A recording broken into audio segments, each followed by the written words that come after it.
Good afternoon सर्वांना. तर spotlight अकॅडमीमध्ये तुमचं सर्वांचं स्वागत आहे. आजचं जे सेशन असणार आहे ते असणार आहे UPSC प्रिलिम्स 2024 या संदर्भात स्पॉटलाइट टेस्ट सिरीज जी आहे या संदर्भात हे डिस्कशन असणार आहे. यामध्ये जी टेस्ट नंबर 3 आहे CSATच्या संदर्भात ही आहे कॉम्प्रिहेन्शन टेस्ट नंबर 3. ओके, तर टोटल जे आहे त्याच्यामध्ये आपल्याला 40 कॉम्प्रिहेन्शन जे आहेत हे आपल्याला याच्यामध्ये मिळतील आणि त्याचबरोबर जे आहे याचं जे विशिष्ट पद्धतीचे एक्सप्लेनेशन आहेत ते आज आपण इथे बघूयात. ओके, त्यानंतर एलिमिनेशनवरती पण फोकस करूयात की छोट्या छोट्या गोष्टी तुम्ही कशा ऑब्झर्व केल्या पाहिजे, कोणकोणते कीवर्ड्स पकडून जे आहे तुम्ही काही ऑप्शन्स एलिमिनेट करू शकता आणि कसं तुम्ही करेक्ट आन्सर सोबत जे आहे तुम्ही ते जाऊ शकता. ओके, या संदर्भात आजचं जे सेशन आहे ते होणार आहे. तर सुरुवात करूया पहिल्या क्वेश्चन सोबत. तर पहिला जो पॅसेज आहे याच्यामध्ये आपल्याला विचारलेला आहे की which of the following is the most logical, rational and critical message, असं आपल्याला विचारलेलं आहे बघा.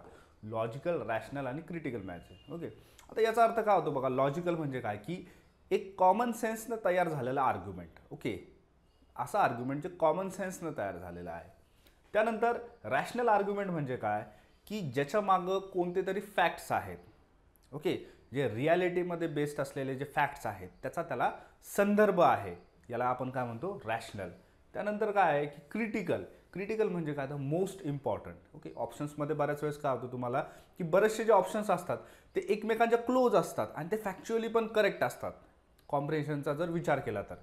पण फॅक्ट आणि करेक्ट असणं हे महत्त्वाचं नाही आहे. विचारलं काय की इम्पॉर्टंट काय आहे. मल्टिपल जर फॅक्च्युअल स्टेटमेंट असतील जे की खरे आहे as according to the passage, पण त्यांच्यापैकीही कोणता विशिष्ट आर्ग्युमेंट किंवा जी उत्तर आहे आपलं कोणतं ऑप्शन जे आहे ते इम्पॉर्टंट आहे, म्हणजे मोस्ट सिग्निफिकंट आहे, सर्वात जास्त महत्त्वाचं आहे. तर याचा अर्थ होतो की which is the most critical message. Okay, तर या टर्म्स ज्या आहेत याच्यावरती इथे फोकस केलेला आहे. आता पहिला जो पॅसेज आहे बघा हा नॅचरल रिसोर्सेस, त्याचबरोबर जी सोसायटी आहे बघा, सोसायटीची ॲबिलिटी, त्याचबरोबर नवीन टेक्नॉलॉजीज वगैरे यूज करून जे आहे बघा वर्कफोर्स वगैरे क्रिएट केली जाते. ओके, त्यानंतर इन्फ्रास्ट्रक्चरमध्ये जे आहे इन्व्हेस्टमेंट केली जाते, या संदर्भात हा पॅसेज आहे. तर याच्यामध्ये जे विविध ऑप्शन्स दिलेले आहेत बघा. तर पहिला आहे की natural resources are very rare. Okay, आता बघा इथे एक्स्ट्रीम वर्ड आहे बघा. जेव्हा कधी तुम्हाला एक्स्ट्रीम वर्ड दिसेल तर इथे जे आहे बघा हे ऑप्शन ॲटोमॅटिकली एलिमिनेट होणार. ओके, त्यानंतर बघा natural resources must be. Okay, इथं काय दिलेलं आहे बघा, ऑब्लिगेशन दिलेलं आहे. काय दिलं आहे, ऑब्लिगेशन म्हणजे कंपल्सरी, असं झालंच पाहिजे किंवा असं केलंच पाहिजे. ठीक आहे, तर हे सुद्धा काय चुकीचं आहे.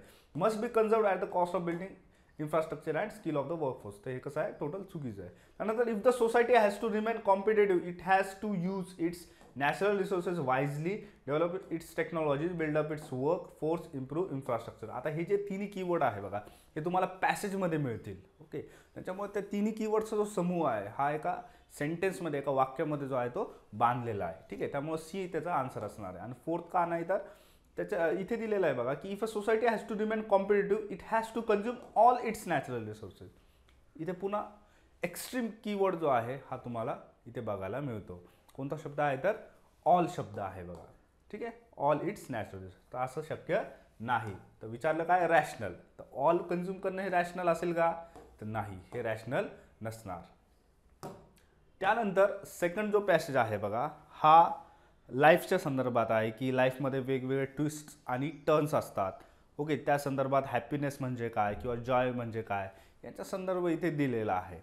तर याचं जे आन्सर असणार आहे बघा ते असणार आहे A, joy and sorrow are the part of life. Okay, inference इथे विचारलेला आहे, याच्यामधून काय कंक्लुजन आपल्याला काढता येऊ शकतं. ओके, इन्फरन्स म्हणजे काय एक प्रकारचं कंक्लुजन असं इथे विचारलेलं आहे. ठीक आहे, लव अँड कन्सर्स कॉज पेन हे तर नसणार. जॉय कॉन्कर ट्रायल्स अँड ट्रिब्युलेशन्स हे पण नाही आहे. त्यानंतर ट्रायल अँड ट्रिब्युलेशन्स ब्रिंग जॉय, तर पूर्ण पॅसेज जो आहे तो कशा संदर्भात आहे की जॉय अँड सॉरो हे जे दोन ॲस्पेक्ट आहे लाईफचे, लाईफबद्दल इथं बोललेलं आहे पॅसेजमध्ये. पहिला जो वर्ड आहे पॅसेजचा तो कोणता आहे, लाईफ. आणि लाईफ हा वर्ड जो आहे कोणत्या ऑप्शन्समध्ये आपल्याला बघायला मिळतो तर फर्स्ट ऑप्शनमध्ये बघायला मिळतो. म्हणून मोस्ट प्रॉब्लेमली ते आन्सर जे आहे ते त्याचं असणार आहे. त्यानंतर थर्ड जो पॅसेज आहे बघा हा आपल्याला कॉमोडिटी फ्युचर मार्केट म्हणजे इकॉनॉमिक्सच्या संदर्भात हा आपल्याला बघायला मिळतो की यांची जी डिलिव्हरी जी आहे फिजिकल डिलिव्हरी किंवा MCX वगैरे आहे या संदर्भात हा पॅसेज आहे. तर थर्डचं जे आन्सर असणार आहे बघा, तर थर्डचा आन्सर आहे India offers better opportunities for hedging and speculation through physical delivery, है ना. म्हणजे भारतामध्ये काय आहे तर वेगवेगळ्या संधी आपल्याला इथं उपलब्ध झालेल्या आहेत, है ना. NCDX का नाही आहे, कारण इथे एक्स्ट्रीम वर्ड आहे बघा, पुन्हा ओनली आहे इथे दिलेलं, आणि आर नॉट पॉसिबल, असं शक्यच नाही, म्हणजे इट इज इम्पॉसिबल. तर हे सुद्धा एक रॅशनल आर्ग्युमेंट नाही आहे. त्यानंतर बघा ओनली वर्ल्ड वाईड कमोडिटी, बघा इथे ओनली वर्ड यूज झालेला आहे, ए ऑप्शन तिथे सुद्धा नाही आहे. तर याचा आन्सर काय असणार आहे, डी, थर्डचं डी. त्यानंतर 4th नंबरचा जो पॅसेज आहे बघा, तो आहे सेक्युलरिझमच्या संदर्भात, आणि सेक्युलरिझमची जी काही डेफिनेशन आहे, रिलिजन आहे, ओके, हे इंडियामध्ये कशा पद्धतीने इम्प्लिमेंट केलं जातं या संदर्भात हा पॅसेज आहे.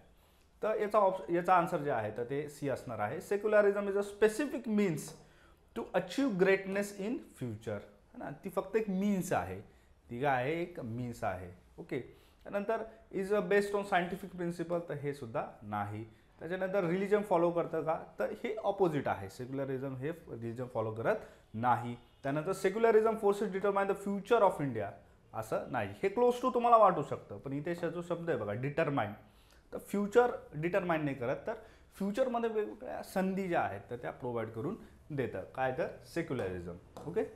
त्यानंतर जो 5th नंबरचा पॅसेज आहे बघा, तर तो आहे चायनाची जी काही मरीटाईम जे ॲम्बिशन्स आहेत, आपण बघतो की स्ट्रिंग ऑफ पर्ल्स आहेत, त्यानंतर सिल्क रोड आहे, ओके, त्यानंतर सीपेक वगैरे आहेत, असे जे इनिशिएटिव्ज आहेत त्याला काउंटर करण्यासाठी इंडियानं जे आहे काय केलं पाहिजे या संदर्भात हा पॅसेज आहे.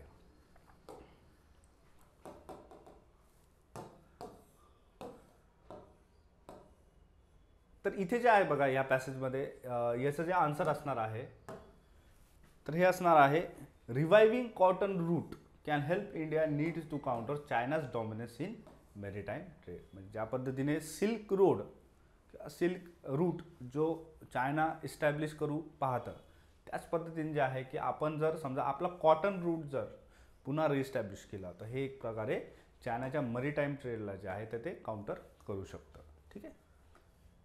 त्यानंतर पॅसेज नंबर 6 आहे बघा,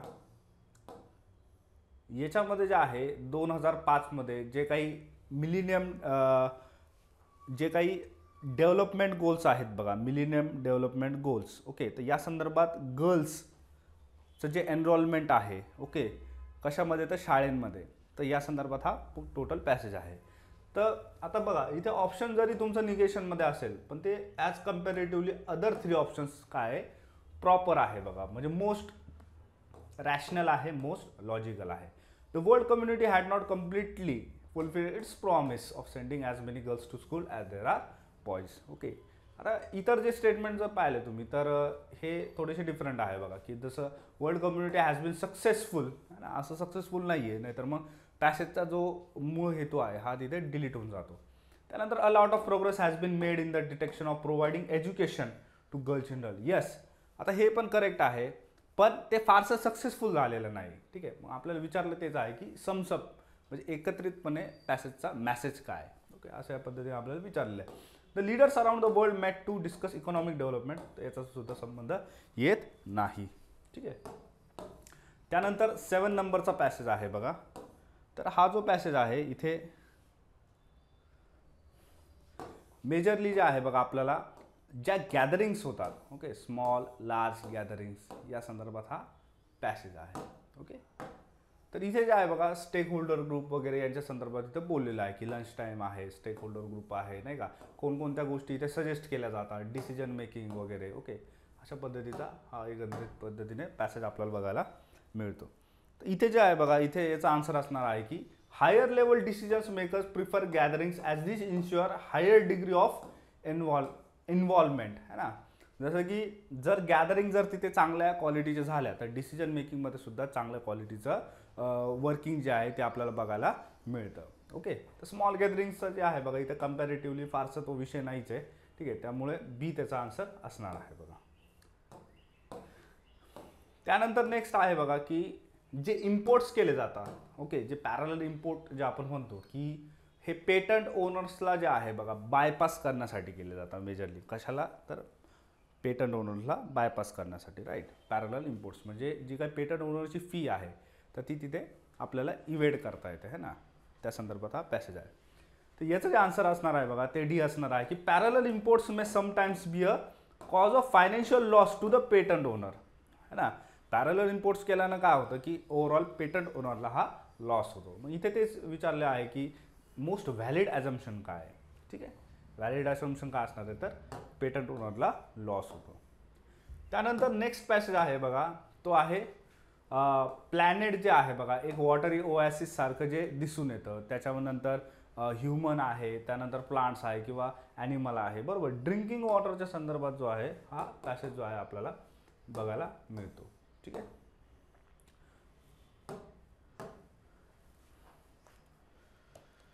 याचं जे आन्सर असणार आहे बघा ते असणार आहे D. We drink water renewed through precipitation, right. जे आपल्याला जे पाणी मिळतं तर ते प्रेसिपिटेशन मधून मिळालेलं ते असतं. ओके, ठीक आहे. आणि ते कसं असतं तर ते रिन्यू केलेलं असतं. ओके, ह्या पद्धतीने आहे बघा. आता हे जे आहे पहिलं ते जनरल स्टेटमेंट आहे बघा, ते फारसं त्या मुद्द्यावरती फोकस नाही करत. Salty water is not appropriate याचा संबंधच येत नाही बघा. त्यानंतर small percentage of drinkable water okay on earth is a watery oasis, याचा सुद्धा संबंध येत नाही. त्यानंतरचा नेक्स्ट पॅसेज आहे बघा इकॉनॉमिक डेव्हलपमेंट. ओके, इकॉनॉमिक डेव्हलपमेंटच्या संदर्भात आहे. तर रिसोर्सेस आणि इकॉनॉमिक डेव्हलपमेंट हा नेहमीच डिबेटचा प्रश्न जो आहे हा आपल्याला बघायला मिळतो की रिसोर्सेस एक्सप्लॉइट होऊन जर डेव्हलपमेंट झाली तर त्याला खरंच डेव्हलपमेंट म्हणता येतं का, राईट. तर याचं जे आन्सर असणार आहे बघा तर ते बी असणार आहे की economic development may lead to excessive use of resources and deterioration of environment. आता इथे शब्द काय बघा मे म्हणजे काय तर शक्यता है ना, असं होणार आहे, असं होणारच आहे असं तिथे सांगितलेलं नाही. इथे काय सांगितलेलं आहे की मे असं होऊ शकतं, म्हणून इथे करेक्ट आन्सर काय असणार आहे तर बी असणार आहे बघा. ओके,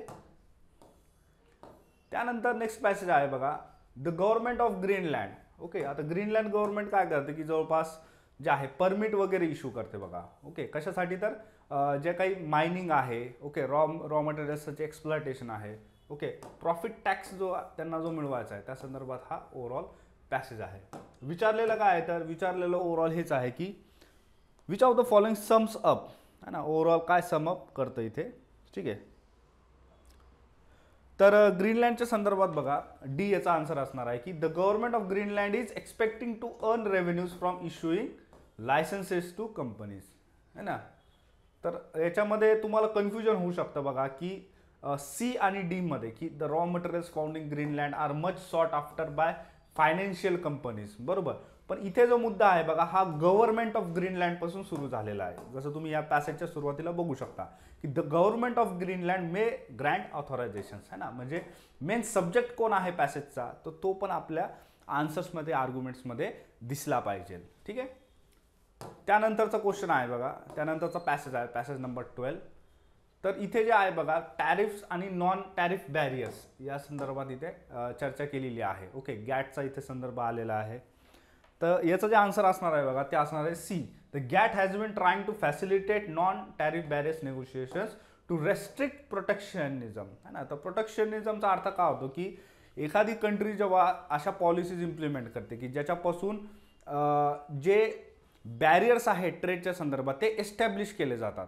ओके, पण हे कशा असतात तर हे नॉन टॅरिफ बॅरियर्स असतात बघा. कसे असतात नॉन टॅरिफ बॅरियर्स, जसं की आता समजा एखादा ॲग्रिकल्चर कॉमोडिटी आहे ती जेव्हा एक्सपोर्ट किंवा इम्पोर्ट होते, एखादी कंट्री काय करू शकते की सांगू शकते की नाही हे तेवढ्या क्वालिटीचं नाही आहे जेवढं आमच्या कंट्रीला आम्ही तिथे स्टँडर्ड जे डेव्हलप केलेलं आहे त्या स्टँडर्डचं हे हा प्रोडक्ट नाही आहे, म्हणून ते काय करतील की ह्या पर्टिक्युलर ॲग्रिकल्चर कॉमोडिटीला ते तिथून रिजेक्ट करून देतील, बरोबर. तर असे काही मायनर फ्लॉज काढून जे आहेत तर काय क्रिएट केलं जातं तर नॉन टॅरिफ बॅरियर्स हे क्रिएट केले जातात आणि त्या संदर्भातच हे आन्सर आहे बघा प्रोटेक्शनिझम. ओके, प्रोटेक्शनिझम जो कीवर्ड आहे हा तुम्हाला कोणत्या दुसऱ्या आर्ग्युमेंटमध्ये बघायला मिळत नाही. त्यानंतर 13 नंबरचा आहे बघा की फॉर्म्युला 1 इंजिनियर. ओके, या संदर्भात हा पॅसेज आहे. तर इथे जे आहे बघा बेसिकली विचारलेलं आहे की मोस्ट व्हॅलिड ॲझम्पशन इथे काय.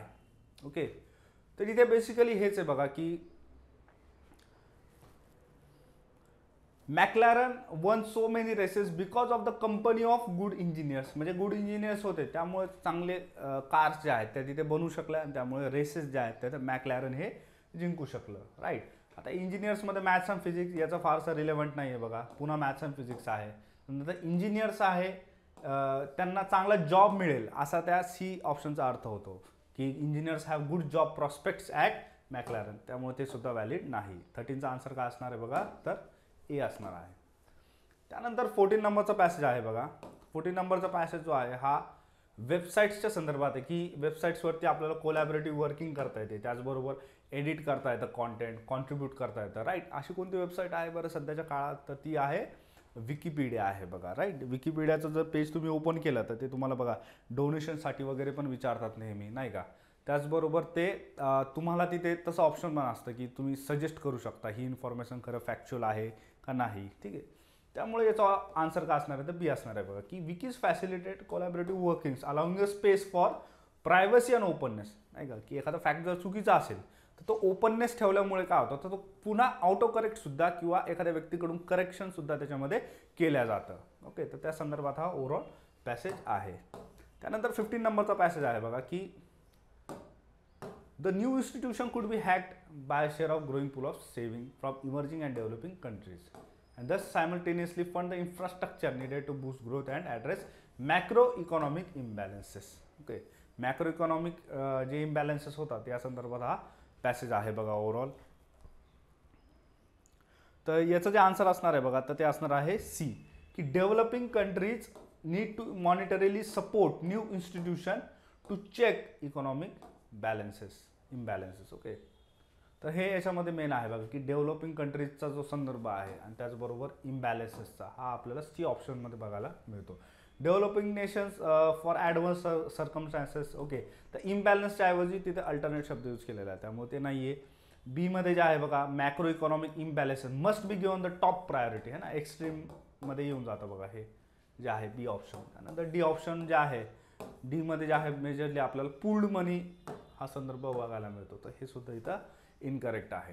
त्यानंतर 16 नंबरचा पॅसेज आहे बघा इथे marine cargo policies. Okay, however okay, तर इन्शुरर जे असतात बरोबर या पॉलिसीजचे एक प्रकारे इन्शुरन्स पॉलिसी असते की हे लॉंग टर्मसाठी असते आणि ती काय तर ती त्याचा ओनर जो आहे तो काय तो नेहमी चेंज होत राहतो. ओके, तर त्या संदर्भात हा पॅसेज आहे. तर याचा आन्सर असणार आहे बघा A policies without consent are done in marine cargo transactions while ownership keeps on changing, है ना. विदाउट कन्सेंट केलं जातं कारण की ओनर जे आहे कार्गोचे बरोबर तर ते ओनर जे आहे तर ते चेंज होत राहतात कारण की मल्टिपल गोष्टी ज्या आहेत तर त्या ओव्हरसीज ज्या आहेत त्या पाठवल्या जातात बघा नेहमी.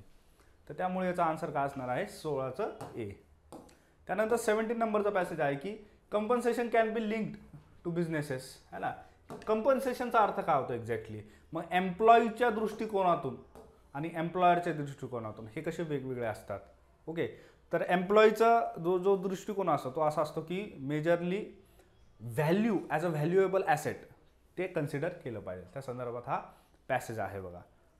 तर याचं जे आन्सर असणार आहे तर ते असणार आहे A an employee seeks compensation in form of his value and position and not the salary he gets. म्हणजे त्या मॉनिटरी गोष्टी व्हॅल्यू नाही करत, तर इथे काय इथिकल व्हॅल्यूज मॉरल व्हॅल्यूज ज्या आहे किंवा त्या ह्युमॅनिटेरियन व्हॅल्यूज ज्या आहेत बरोबर ॲज अ ह्युमन तुम्ही त्याला जर कन्सिडर केलं तर ते तिथे कंपन्सेशन महत्त्वाचं आहे. Okay,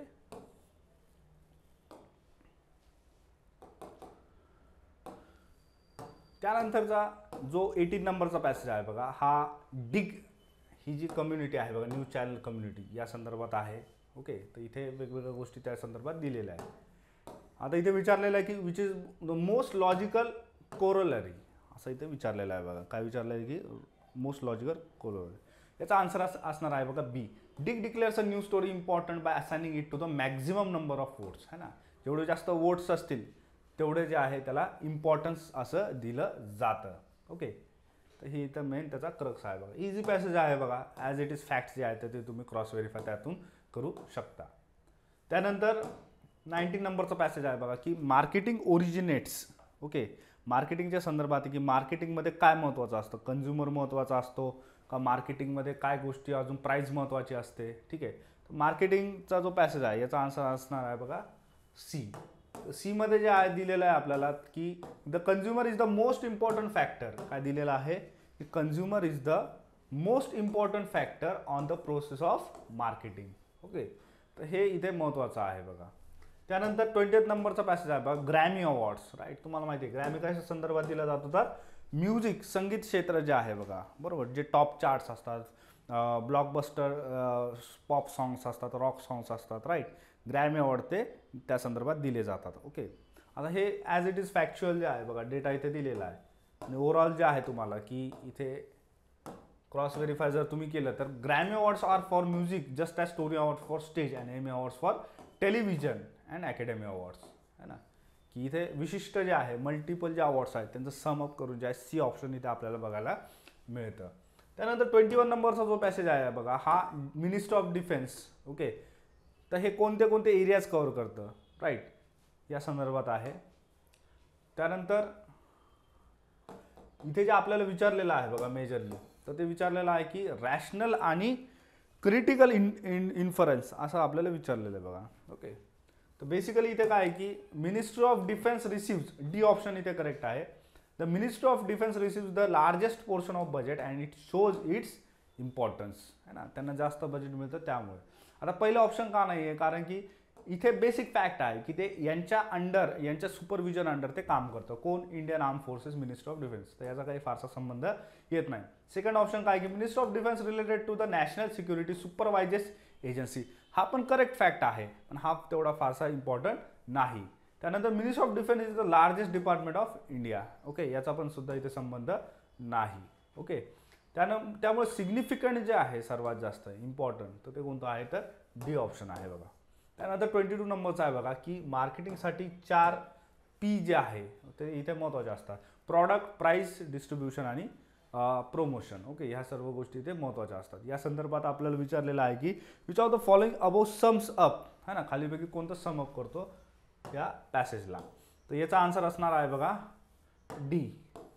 well design marketing mix can be very beneficial to organisations in achieving targets, है ना. जर मार्केटिंगमध्ये हे सगळे फॅक्टर जर मिक्स केले, जे 4 P जे सांगितलेले आहेत, एकत्रितपणे काय होऊ शकतं, तर टार्गेट्स हे चांगल्या पद्धतीने अचीव्ह होतात. पहिलं ऑप्शन का नाही आहे, कारण की achieve marketing target is the foremost objective असं नाही आहे ऑफ एनी ऑर्गनायझेशन. एनी शब्द आला म्हणजे काय, extreme. This 4 elements must be design well to be effective. हो, हे केलंच पाहिजे, पॅसेजनुसार जे आहे तर ते केलंच पाहिजे. पण त्याचा आणि डीचं जेव्हा आपण कम्पॅरिझन करतो तर इथे काय आहे की इथे टार्गेट्स मेन्शन केलेले आहेत आणि इथे काय तर एलिमेंट्स मेन्शन केलेले आहे. मग ह्या दोन्हीमध्ये स्ट्रॉंग आर्ग्युमेंट कोणता आहे, तर डी आहे. त्यानंतर the combination of a product, its price, distribution and promotion are essential elements of marketing mix. Okay, तर हे सुद्धा इथे खरं आहे. पण इथे काय आहे मेजर की वेल डिझाईन मार्केटिंग मिक्स पाहिजे, फक्त मार्केटिंग मिक्स नको. कशी पाहिजे मार्केटिंग मिक्स, ही वेल डिझाईन्ड पाहिजे. ओके, त्यामुळे स्ट्रॉंग आर्ग्युमेंट कोणता आहे, तर डी आहे बघा.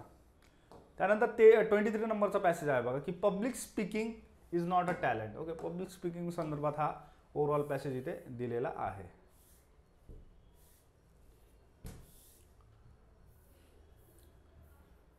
तर इथे विचारलेलं आहे बघा की which one of the following is the most rational आणि क्रिटिकल इन्फरन्स असं इथे विचारलेलं आहे. तर याचा जे आन्सर असणार आहे बघा की हे बी असणार आहे की a person can be a good speaker even if he does not have confidence as long as his message is important, है ना. मॅसेज जर महत्त्वाचा असेल तर मॅटर नाही करत बाकीच्या गोष्टी की तो चांगला स्पीकर आहे किंवा नाही, है ना. तर faking help some people to become good speakers. Okay, त्यानंतर हे तर नाही आहे. त्यानंतर a speaker should not accept money, याचा पण संदर्भ नाही. Talking is more important than listening. Okay, तर हे बाकीचे ऑप्शन्स कसे आहेत, तिन्ही पण वीक आर्ग्युमेंट्स आहेत बघा. त्यानंतर बघा कॉम्पोजिट मटेरियल्स संदर्भात आहे की कॉम्पोजिट मटेरियल्स जे असतात, राईट, तर हे याच्यामध्ये कोणकोणते कॉम्पोनेंट्स वगैरे असतात. केमिकल, जसं की आपण रॉक म्हणू शकतो, राईट. जॉग्राफिकली जर आपण विचार केला तर रॉक्स असतात बघा, कॉम्पोजिट रॉक्स असतात बघा, नाही का. सेडिमेंटरी रॉक्स आहेत, मेटामॉर्फिक रॉक्स आहेत, राईट. ह्या गोष्टी आपल्याला इथे बघायला मिळतात. तर याच्यामध्ये याचं जे आन्सर असणार आहे बघा, तर डी असणार आहे की 2 different materials together make an entirely different material, composite material, है ना. कॉम्पोजिट गोष्टी इथे बघायला मिळतात. ओके, त्यानंतर बघा 25 नंबरचा पॅसेज आहे कल्चरल लॅगच्या संदर्भात. Okay, cultural lag. ओके, तर कल्चरल लॅग म्हणजे काय की जेव्हा नवीन नवीन टेक्नॉलॉजिकल इनोव्हेशन्स होत जातात तर तेव्हा कल्चरल लॅग असल्यामुळे त्या टेक्नॉलॉजीला ॲडॅप्ट करणारा जो वेळ असतो किंवा जी डिफिकल्टी तिथे क्रिएट होती त्याला काय म्हटलं जातं, कल्चरल लॅग असं म्हटलं जातं. ओके, त्यामुळे काय आहे की सोशल कॉन्फ्लिक्ट, सोशल प्रॉब्लेम्स पण आपल्याला बघायला मिळतात. ओके, त्या संदर्भात हा ओव्हरऑल पॅसेज आहे. तर इथे जे विचारलेलं आहे बघा की मोस्ट लॉजिकल आणि रॅशनल ॲझम्पशन असं इथे विचारलेलं आहे. तर बेसिकली ही एक थेरी आहे, हा काही प्रूव्हन एक फॅक्ट नाही आहे. ओके, तर cultural lag is a theory explaining the gap between culture and innovations and it's consequences, है ना. ठीक आहे, तर गॅप पण इथे एक्सप्लेन केला जातो आणि त्याचे कॉन्सिक्वेन्सेस पण इथे एक्सप्लेन केले जातात. ओके, बाकीचे जर तुम्ही ऑप्शन्स बघितले की इथे फक्त एक फॅक्ट क्लेम केलेला आहे डीमध्ये की इमर्ज होतं कॉन्फ्लिक्ट. त्यानंतर सीमध्ये जे आहे तर इथे कल्चरल डेव्हलपमेंट्स आहेत, कल्चरल लॅग नाही. एमध्ये आहे की फक्त कल्चरल लॅग म्हणजे काय, तर it is a gap between innovations and culture. तर एक एक पार्ट असा फॅक्च्युअली तो डिस्ट्रीब्यूट केलेला आहे ए ऑप्शनमध्ये आणि सी ऑप्शनमध्ये. पण ते दोन्हीचं एकत्रित जे कॉम्बिनेशन आहे ते आपल्याला बी ऑप्शनमध्ये बघायला मिळतं. त्यामुळे B option is the correct option. त्यानंतर 26 नंबरचा पॅसेज आहे बघा, इंटरनल सिक्युरिटीच्या संदर्भात आहे. ओके, तर इथे स्टेट आणि मिनिस्ट्री ऑफ होम अफेअर्स, त्यानंतर paramilitary, border management, okay, union territories, वेगवेगळ्या ज्या गोष्टी असतात तर वेगवेगळ्या फोर्सेस करून ज्या आहे या गोष्टी मॅनेज केल्या जातात. ओके, त्या संदर्भात हा पॅसेज आहे. तर इथे जे आन्सर असणार आहे बघा की ministry of home affairs looks after internal security where state agency maintains law and order in state. आपल्याला जसं माहिती की पोलीस जे असतात ते स्टेटमध्ये लॉ अँड ऑर्डर स्थापन करतात. राईट. त्यानंतर नेक्स्ट आहे बघा 27 number passage, national building construction corporation. Okay, आता हे नवरत्न जे स्टेटस वगैरे असतात या संदर्भात हा ओव्हरऑल पॅसेज आहे बघा. ठीक आहे, तर NBCCला च्या संदर्भात थोडंसं फॅक्च्युअल माहिती इथे दिलेली आहे. तर याचं जे आन्सर असणार आहे बघा इथे विचारलेलं आहे बेसिकली आपल्याला की लॉजिकल कोरोलरी काय. तर बेसिकली हेच आहे की NBCC म्हणजे B option, option number B, की NBCC a Navratna company has become hitech in its functioning. Okay, काय झालेली आहे, it has become hitech in its functioning. त्यानंतर 28 नंबरचा पॅसेज आहे बघा, urban sprawl. Okay, urban sprawl. आता अर्बन स्प्रॉल म्हणजे काय, refers to the migration of population from high density urban areas to low density rural areas. आता आपण जसं बघतो मेजरली बघा इंडियामध्ये पण ही सिच्युएशन आपल्याला बघायला मिळते की जो मेन सिटी एरिया आहे आणि त्याच्या आजूबाजूची जी गावं आहेत बघा, तर तिथे जे आहे पूर्ण जे सिटी आहे तर ती तिथे एक्सपांड होत जाते आणि जे रुरल एरियाज असतात तर त्यांचं ट्रान्सफॉर्मेशन जे आहे तर ते urban areas, semi urban areas, मग टाउन्समध्ये, मग नंतर सिटीजमध्ये आपल्याला हे मेजरली बघायला मिळतं. मग आता हे जे एक्सपान्शन आहे हे कशामुळे होतं, कारण की सिटीमध्ये आता फारसं कंजेस्टेड झालेलं आहे, पॉप्युलेशन वाढलेली आहे. त्यामुळे जे इथे कॉस्टिंग आहे राहण्याची आहे किंवा इतर सर्व गोष्टी आहे, जॉब ऑपॉर्च्युनिटीज आहेत, ह्या कशा आहेत तिथे कमी असतात. त्यामुळे आता पॉप्युलेशनला दुसरा अल्टरनेटिव्ह काय आहे की बाजूच्या पेरिफेरी एरियाजमध्ये जाऊन मायग्रेट होणे आणि तिथे डेव्हलपमेंट करणे. ओके, मग या संदर्भात जे आहे बघा याला काय म्हटलं जातं की अर्बन स्प्रॉल असं म्हटलं जातं. आता याच्यामध्ये काय होतात बघा गोष्टी बेसिकली की एन्व्हायरमेंट आणि इकॉलॉजिकली जर विचार केला तर यांच्यावरती सुद्धा प्रेशर जे आहे ते क्रिएट होतं. त्यामुळे सी इथं आन्सर असणार आहे बघा की urban sprawl puts adverse effects on environment, it's flora fauna and causes many problems, है ना. कॉजेस वेगवेगळ्या प्रॉब्लेम्स जे आहेत तिथे कॉज होतात. त्यानंतर डी ऑप्शनमध्ये जे आहे बघा की इथे सांगितलेलं आहे की urban sprawl leads to problems of health, traffic jams and land degradation. आता बघा सी आणि डी मध्ये तुम्हाला कन्फ्युजन होऊ शकतं, पण डी ऑप्शनमध्ये जो शब्द आहे बघा लीड्स टू म्हणजे असं रिझल्ट त्याचा येणारच. ओके, तर हे कंपल्सरी नाही. आणि इथे जे आहे की इथे दिलेलं आहे की ॲडव्हर्स इफेक्ट्स, है ना, एन्व्हायरमेंटवरती आणि कॉजेस मेनी प्रॉब्लेम्स सुद्धा स्पेसिफाय नाही. त्यामुळे इथे काय आहे की प्रॉब्लेम्स ह्या स्पेसिफाय केलेल्या आहेत. राईट, इथेच प्रॉब्लेम स्पेसिफाय केलेल्या नाही. त्याच्यामुळे मोस्ट स्ट्रॉंग आर्ग्युमेंट कोणता आहे तर सी ऑप्शन इथे आहे.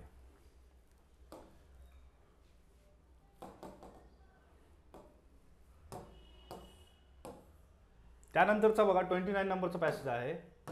इथे सांगितलेलं आहे की IMF जेव्हा लोन वगैरे प्रोव्हाइड करतं पुअर मेंबर कंट्रीजला, त्या संदर्भात काय त्यांचे हे जे आहे कशाच्या संदर्भात ते दिलं जातं. ओके, त्या संदर्भात हा पॅसेज आहे. तर इथे बेसिकली याचा आन्सर जे असणार आहे बघा तर ते ए असणार आहे की IMF emphasizes growth enhancing reforms more than anything else while offering loans to poor countries, है ना. की ग्रोथ एनहान्सिंग रिफॉर्म्स पाहिजे. हे ज्या अटी असतात कोणाच्या IMFच्या, जसं की तुम्ही तुमचे जे ट्रेड रेस्ट्रिक्शन्स आहेत ते तुम्ही नॉर्मल करा, त्याबरोबर इन्व्हेस्टमेंटसाठी जे आहे तुम्ही पॉलिसीज फ्रेम करा, त्यानंतर स्पेशल इकॉनॉमिक झोन्स तुम्ही वाढवा, तुमचं जे इन्फ्लेशन रेट आहे त्याला कमी करा, त्याचबरोबर तुमची जी डिफिशिट आहे फिस्कल डिफिशिट त्याला तुम्ही कमी करा. असे जे टार्गेट्स आहेत वेगवेगळे हे IMF कडून दिले जातात. ओके. त्यानंतर 30 नंबरचा पॅसेज आहे बघा, ॲडव्हर्टायझिंग. ओके, ॲडव्हर्टायझिंगच्या संदर्भात आहे आणि याचे वेगवेगळे इफेक्ट्स आपल्याला बघायला मिळतात. राईट. तर इथे विचारलेलं आहे बघा की which of the following best sums up. Okay, which of the following best sums up. याचा आन्सर असणार आहे बघा बी. तर advertising not only satisfies consumers but also generates employment. तर हे याचे one of the positive effects आहेत. त्यानंतर 31 नंबरचा पॅसेज आहे बघा, in democracy public is most powerful entity. Okay. त्यानंतर corrupt politician, dishonest politician. Okay, या संदर्भात हा पॅसेज आहे. त्यानंतर इलेक्शन कमिशनने काय केलं पाहिजे की ज्याच्यापासून ह्या सगळ्या प्रॉब्लेम्स इथे सॉल्व्ह होतील. ओके, क्रिमिनलायझेशन ऑफ पॉलिटिक्स हे सगळे इश्यूज इथे सांगितलेले आहे. तर बेसिकली याचा आन्सर ए असणार आहे की criminalisation of politics can only end if voters cooperate with EC as responsible persons. Okay. आता इथे ओनली शब्द पाहून तुम्ही याला एलिमिनेट करू शकता, पण मी असं सजेस्ट करेल की याच्या पहिले तुम्ही बाकीचे जे 3 ऑप्शन्स आहेत हे सुद्धा तुम्ही व्हेरीफाय करून घ्या. आता इथे काय आहे की सेकंड ऑप्शन वीक आहे का स्ट्रॉंग आहे बघा बी नंबरचं. तर बी मध्ये काय दिलेलं आहे की public is the most important factor in a democracy. Okay, तर हे वीक आर्ग्युमेंट आहे. Democracy can shine if voters do not support muscle power, है ना. तर असं बिलकुल नाही. ओके. त्यानंतर election commission is making efforts to put an end to the criminalisation of politics. Okay, efforts देत आहे पण त्याच्यामध्ये त्यांना कोणाची हेल्प पाहिजे तर वोटर्सची हेल्प पाहिजे. म्हणून तुम्हाला ए आणि डी मध्ये कन्फ्युजन होऊ शकतं, पण जिथे कॉम्प्रिहेन्सिव्ह जास्त कीवर्ड्स आहेत, जिथे समअप केलेलं आहे बघा मोस्ट ऑफ दी टर्म्स, तर ते बेसिकली काय आहे तर ए ऑप्शन आहे. आणि क्वेश्चनमध्ये पण सुद्धा तेच विचारलेलं आहे की which one of the following statements best sums up the above passage. त्यानंतर 32 नंबरचा पॅसेज आहे बघा, जेनेटिक मॉडिफिकेशन ऑफ फूड. बायोटेक्नॉलॉजीमध्ये या गोष्टी आपल्याला बघायला मिळतात की जे इंजिनिअरिंग केली जाते बघा, जसं BT कॉटन वगैरे आहे. राईट. त्या संदर्भात हा पॅसेज आहे. तर याचं जे आन्सर असणार आहे बघा हे असणार आहे सी.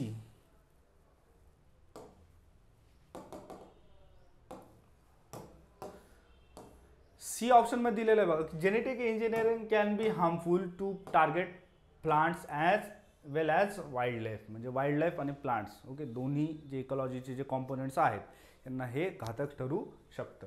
ओके. त्यानंतर इझी पॅसेज आहे बघा 33 नंबर, महात्मा गांधी आणि स्वच्छ भारत अभियान जे आहे बघा, तर यांचा संदर्भ इथे दिलेला आहे. ओके. तर याचं जे आन्सर आहे ते असणार आहे बघा, स्वच्छ भारत अभियान is inspired from the Mahatma Gandhi's idea of clean, है ना. जे स्वच्छताचं जे काही संकल्प आहे किंवा जे विचार होते महात्मा गांधी यांचे, या संकल्पनेला जे आहे इन्स्पिरेशन होऊन जे आहे स्वच्छ भारत अभियान आपल्याला आलेलं दिसून येतं. त्यानंतर 34 नंबरचा पॅसेज आहे बघा, डेटा रिटेन्शन. Data retention. तर डेटा रिटेन्शन जे कम्युनिकेशन सर्व्हिसेस प्रोव्हायडर्स करून दिलं जातं या संदर्भात हा ओव्हरऑल पॅसेज आहे बघा. तर याचा जे आन्सर असणार आहे बघा तर ते असणार आहे सी. ओके. तर data retained by communication services providers beyond a limit should be viewed against the rule of law, है ना. एका विशिष्ट लिमिटच्या नंतर जर डेटा जर स्टोअर करून जर ठेवला असेल तर हा आपण कायद्याच्या विरुद्ध झालेलं, कायद्याचं उल्लंघन झालेलं असं आपण याला बघू शकतो. ओके. असा त्याचा अर्थ होतो बघा. ठीक आहे. पोलीस आणि सिक्रेट सर्व्हिसेसचा संबंध येत नाही. ठीक आहे. फ्युचर रिक्वायरमेंट्सचा पण फारसं वीक आर्ग्युमेंट आहे बघा. Communication service providers can not retain data. असं कॅनॉट म्हणजे एक्स्ट्रीम वर्ड आलाय बघा इथे पुन्हा एकदा. डी ऑप्शन सुद्धा नाही. करेक्ट आन्सर काय तर सी. त्यानंतर passage number 35, government of India has taken several steps to decrease the unemployment, है ना. MNREGA जी आहे बघा, Mahatma Gandhi national rural employment guarantee scheme, या संदर्भात हा पॅसेज आहे. तर इथे बेसिकली काय बघा, फॅक्च्युअल डेटा जो आहे तो तुम्हाला क्रॉस व्हेरीफाय फक्त इथे करायचा आहे. फॅक्च्युअल डेटा काय तर इथे बेसिकली करेक्ट की government provides guaranteed 100 days of employment to unemployed person at ₹150 per day under MNREGA. तर बी याचा आन्सर करेक्ट आन्सर असणार आहे. ओके.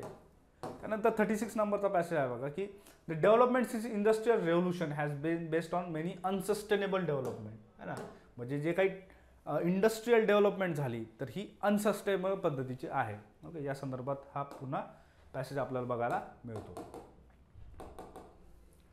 तर बघा इथे जे बेसिकली आहे की दिलेलं आहे की रॅशनल अझम्पशन खालीलपैकी कोणतं आहे.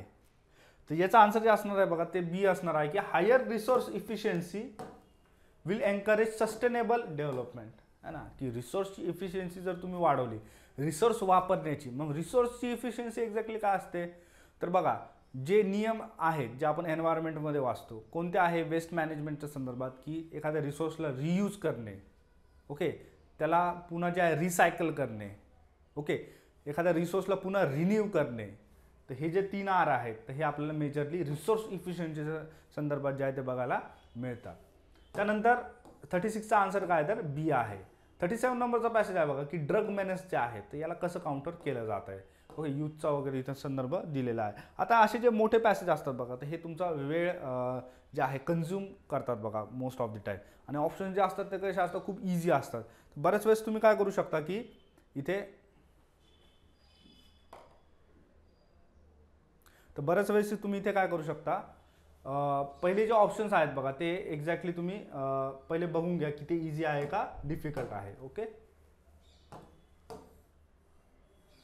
तर 37चे जे आन्सर आहे बघा तर ते असणार आहे the lack of income is responsible for the increasing drug menace. Okay, lack of income is responsible for the increasing drug menace हे त्याचा आन्सर असणार आहे बघा. Police in the state is more corrupt संबंध येत नाही. ऑल द यूथ जर म्हटलं तर इथे ऑल द यूथ पण काय तर एक्स्ट्रीम वर्ड आहे. गव्हर्नमेंट स्टॉप्स ड्रग डेली तर याचा पण संबंध नाही. त्याच्यामुळे पॅसेजमध्ये सांगितलेलं आहे की ऑलरेडी ड्रग प्रॉब्लेम हा कसा आहे मेनेस आहे, त्याच्यामुळे स्टॉप असा शब्द तिथे इरिलेव्हंट आहे. त्यानंतर नेक्स्ट आहे बघा 38 नंबर पॅसेज. इथे जे आहे बघा सॉइल्सच्या संदर्भात दिलेला आहे, म्हणजे पॉड सॉल्स आहेत बघा. ओके, सॉइल्सच्या संदर्भात जो आहे मेजरली हा पॅसेज आहे. तर अल्टिमेट सिंक्स जे आहे बघा, ओके, सिंकिंग प्रॉपर्टीज असतात. त्याच्यानंतर कार्बन सिक्वेस्ट्रेशन हे वन ऑफ दी त्याचं प्रॉपर्टीज असतं कशाचं तर सॉइलचं. ओके, त्या संदर्भात हा पॅसेज आहे. याचा आन्सर काय असणार आहे बघा A. Different types of soils have different capacities to absorb pesticides and other chemicals, है ना. वेगवेगळ्या ज्या पोल्युटंट एलिमिनेशनला जे आहे पोल्युशन एलिमिनेशनला कोण मदत करतं तर इथे सॉइल मदत करतं. Okay, all the chemicals extreme word आहे नाही येणार. Pesticides are good for the growth of different, याचा संबंधच नाही बघा, इनरिलेव्हंट स्टेटमेंट आहे. We must make use of maximum quantities, हे पण कसं आहे एक्स्ट्रीम वर्ड आहे बघा, सुद्धा इथे ऑटोमॅटिकली एलिमिनेट होणार. त्यानंतर 39 नंबरचा पॅसेज आहे बघा north Atlantic. Okay, financial crisis जे आहे इंटरनॅशनल कम्युनिटी आणि सेंट्रल बँकचा रोल याच्यामध्ये काय असतो. ओके, त्याचबरोबर याच्यामध्ये RBIचा सुद्धा संदर्भ दिलेला आहे. ठीक आहे, तर ओव्हरऑल सेम नेचरचा पॅसेज आहे की खूप मोठा पॅसेज आहे आणि जे क्वेश्चन विचारलेला आहे तर हा कसा इझी आहे. तुमचा टाइम हा कन्झ्युम करण्यासाठी हा क्वेश्चन इथे विचारलेला आहे. तर याचा एकदम समअप जर आपण केलं, ओके, मोस्ट इम्पॉर्टंट इन्फरन्स जर आपण याचा विचार केला तर इझिली काय आहे तर role of central bank is expanding. Okay, role of central bank कसा एक्सपांड होतोय, कशामुळे एक्सपांड होतोय, कारण की हे जे क्रायसिस आपल्याला बघायला मिळतात तर यांना मॅनेज करण्यासाठी सेंट्रल बँकचा रोल हा वाढतोय. Okay, central bank has more authority, याचा संबंध येत नाही कारण की इथे कम्पेअर केलेला आहे. पीपलचा पण इथे संबंध येत नाही. त्यानंतर financial crisis was turning point, yes they were turning point, but त्याच्यामधून इन्फरन्स काय येतं तर की role of central bank is expanding. त्यानंतर लास्ट क्वेश्चन आहे बघा passage number 40. The decision of the government to do away with the restriction of special purpose vehicle, right. Special purpose vehicle जे आहे विशिष्ट कामांसाठी ही फॉर्म केली जाते. जसं इन्फ्रास्ट्रक्चरमध्ये आपण बघतो काही विशिष्ट हायवेज जेव्हा बनवायचे असतात किंवा विशिष्ट प्रोजेक्ट्स आपल्याला मेट्रोचे असतील ते आपल्याला हाती घ्यायचे असतात तेव्हा जे आहे स्पेशल पर्पज व्हेकल या फॉर्म केले जातात. बरोबर, या संदर्भात हा ओव्हरऑल पॅसेज आहे. तर याचं जे आन्सर असणार आहे बघा हे डी असणार आहे की ambiguity in fund is a bad idea. Ambiguity in a fund is a bad idea. Okay, म्हणजे फंड फ्लोमध्ये जर ॲम्बिग्युइटी असेल तर हे योग्य नाही. इथे काय होऊ शकतं की सगळ्या गोष्टी गडबड होऊ शकतात. ओके, राईट आणि याचा जो आहे ओके तर याचा फारसा संबंध येत नाही. त्यानंतर गव्हर्नमेंट प्रिव्हेंट्स फंड फ्लो हा पण इथे नाही आहे. तर ओव्हरऑल इथे विचारलेला आहे की इन्फरन्स इथे विचारलेला आहे. तर इन्फरन्स याच्यामधून हेच निघतं की फंड फ्लोमध्ये तुम्ही विशिष्ट पद्धतीने रूल्स तिथे पाहिजे. जर तिथे ॲम्बिग्युइटी असेल तर फंड फ्लो हा कुठे पण जाऊ शकतो. ओके, तर नेक्स्ट टाइम जे आहे बघा आपण नेक्स्ट टेस्टच्या डिस्कशनमध्ये पुन्हा एकदा भेटूया. UPSC स्पॉटलाईट टेस्ट सिरीज जी आहे 2024साठी प्रिलिम्ससाठी, तर ही तुम्ही जॉईन करू शकता. दिलेल्या कॉन्टॅक्ट नंबरवरती तुम्ही कॉन्टॅक्ट करून कोणत्याही क्वेरीज ज्या आहेत त्या तुमच्या रिझॉल्व्ह करू शकता. आणि चॅनलला सबस्क्राईब करायचं विसरू नका. त्याचबरोबर स्पॉटलाईट अकॅडमीचं जे ॲप आहे ते डाउनलोड करून तुम्ही ऑनलाईन पद्धतीने सुद्धा ही टेस्ट सिरीज घेऊ शकता. तर लवकरात लवकर टेस्ट सिरीज जॉईन करा आणि तुमचं प्रिपरेशन जे आहे ते स्ट्रॉंगली रेडी करून ठेवा. थँक्यू.